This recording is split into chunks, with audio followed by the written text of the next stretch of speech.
दोस्तों नमस्कार, आपका स्वागत है एक बार फिर से फिश फार्मिंग के यूट्यूब चैनल पे। दोस्तों आज के इस वीडियो में हम बात करेंगे कि कौन कौन सी मछलियाँ ठंडी के दिनों में विकास करती है। जैसा कि आप लोग जानते हैं कि ठंडी के दिन अब आ चुकी है और हम लोग मछली पालक है, मछली पालन करते हैं, तो हमारे लिए यह जानना बहुत ज़रूरी है कि कौन कौन सी मछलियाँ हमारी तालाब में जो है वो विकास करेगी, कौन कौन सी मछलियाँ विकास नहीं करेगी।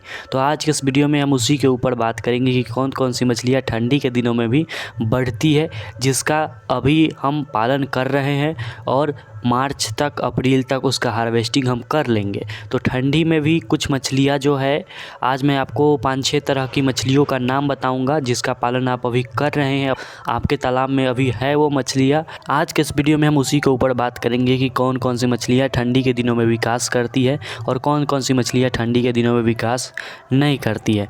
दोस्तों अगर आप आईएमसी का पालन कर रहे हैं तो आईएमसी के अंतर्गत हमारा रोहू, कतला और मृगल आता है। तो ठंडी के दिनों में अगर हम बात करें रोहू मछली की, तो ये मछली जो है वो ठंडी के दिनों में विकास नहीं करती है, भोजन भी बहुत कम करती है और विकास भी ना के बराबर करती है। तो ठंडी के दिनों में रोहू मछली विकास बिल्कुल भी नहीं करती है।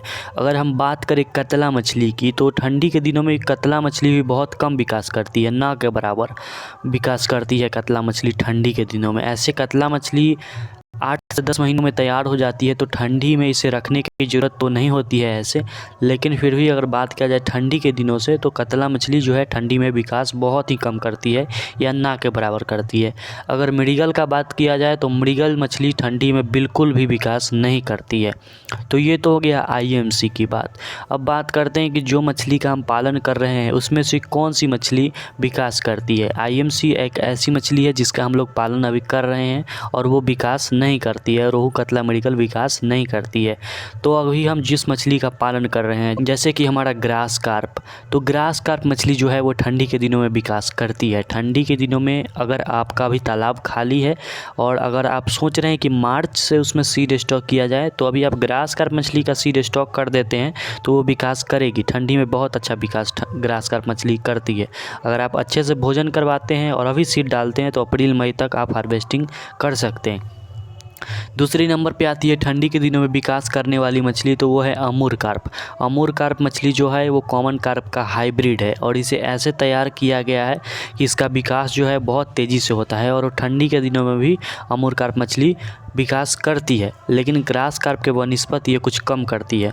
दोस्तों अगर बात किया जाए सिल्वर कार्प मछली का, तो ये भी ठंडी के दिनों में विकास करती है, क्योंकि ये सब मछलियाँ जो है वे विदेशी मछलियाँ हैं और इनका हैबिटेट जो है वो विदेशी है जहाँ पे ठंडी पड़ती है।